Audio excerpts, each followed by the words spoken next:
Yo, y'all, this is Jack, and today we're discussing Kagurabachi, Chapter 30, Intruders. Now, forgive me for my throat. I'm kind of coming down with the cold, so forgive me about that. But again, I want to talk about Kagurabachi. Why? Because, well, Kagurabachi's awesome, alright? And let's just dive right into the review, shall we? Y'all know the drill. Subscribe if you like this content. If not, it's cool. Hopefully, I'm still able to entertain y'all, alright?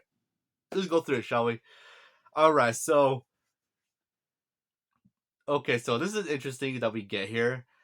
Again, forgive me for my pronunciation of Japanese words. I am just not great at it.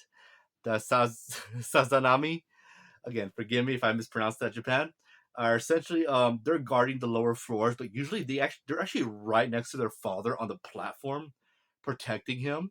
Because even in the narration here it says there's always someone trying to stop this. Not even just people trying to invade from the outside, but other gangsters on the inside trying to jump Kiora, but Kiora's children, bodyguards, takes care of them. So I didn't see that coming, but pretty cool.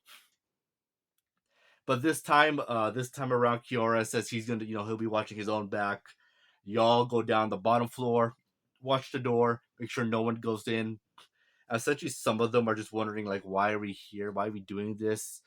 And Soya, which isn't, it's said earlier by Haikuri that he said that his father said that Soya is like the smartest. He's even smarter than father. And even Shiba's like, I doubt that because when Shiba fought him, he was just a babbling mess. But maybe even Hakari says, well, I've never seen him like that. I've only ever seen him, when he actually went come looking for me. So very interesting. He probably just loses his cool when his little brother is gone and he wants to get him back.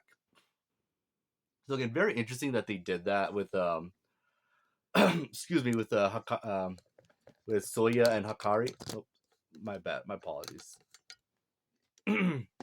Sorry, technical difficulties there. And so yeah, so essentially the Zamani are just together, just talking about so how would they even know about this? And they just come to the conclusion that more likely Kiora knows that Chihiro and his friends figured it out, and it's most likely through Hakari essentially. And as they're talking about it, I didn't expect this, but Hakari, like, it's a long entrance, and Hakari just kind of peeks and then goes and runs. And Soya sees me, he immediately just starts running after him. He starts running after his little brother. And the rest of the Zazamani are like, what in the world? Did you see Hakari? Whoa, he's sure picking up speed and right behind the right front of the door. Shiba's right there. He's like, man, I can't get in. Cool as a cucumber as he looks over and says, hey, do any of you guys know how to get in? So yeah, Shiba's intending to take them all. And to him, I assume that he more than likely believes that he could take them on if he needs to, because again, he's a very, very skilled fighter. And as that's happening, we learned with the plan earlier with Hakari, essentially just, get Soya, have him follow you all the way to a Cheeto's location so Cheeto could deal with Soya. Now, here's a question. Is Hakari really okay with Cheeto and Shiba killing his siblings? I mean, I assume so, because they're pretty dang messed up, but when I say it's not their fault, they've kind of been raised that way to, not value human life like, any of us would. So I could kind of see where it's coming, but it'd be hard for me to see Akari watching Cheeto just be able to dismantle and slay his brother, But obviously that does not happen in this chapter, and we don't know if it'll happen, to be honest, because as Sakari's just running through the hallway, he sees Cheeto. Cheeto's dispatching some of the guards right in front of him, but one of them just keeps dodging Cheeto's attacks, which surprises everyone. And then we see trees and roots just grow from between Hakari and freaking Cheeto. And right there, I was thinking, oh, free. Is that sorcerer here? Is that sorcerer here? As Hakari is stuck, and Soya catches up with Hakari, and he's like, "Oh, you came here, right? You came here, but you're acting weird, right? Because of them, right? It's because of them you're acting weird, right?" Just him, kind of, Soya just losing his mind again, like we saw in the previous chapters. And Hakari's essentially thinking to himself, "Freak, I'm stuck here. I'm stuck here. I'm stuck here. I gotta figure out how to run away. I just gotta get out of here." But then his praying mantis showed up to him in a vision, saying, "You don't run away, because if you run away, you're essentially a coward and you're leaving everyone here to die. And even though you can't really do much, it's better than to just run away and just leave everyone, because if you just leave, then you're just essentially just proving that yeah, you're useless, that you really couldn't do anything. Even though these people value your life, they gave up a freaking enchanted blade to save you, and you're willing to just run away. No, that's not how it works here. And so yeah, so yeah, Hakari works up the cord as he's like, I'm gonna take you on Soya. And we see him move his hands. We see the mark is growing over his eye, similar to his siblings. So it's cool if we see his power awaken. He's not gonna be Soya. There's no way. But I do like that he's taking on his older brother, his psychotic older brother. But yeah. And then we cut to a few seconds earlier where Cheeto's dispatching some of the guards.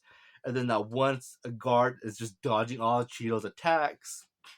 And the guard speaks to Cheeto saying, "So the Cloud Gouger isn't as powerful now that it's broken." And Cheeto freezes. He freezes for a moment as the trees start growing. Cheeto just kind of looks, but then looks back at the man as we see on the man's hand a mark similar to the mark of the man that slew Cheeto's father.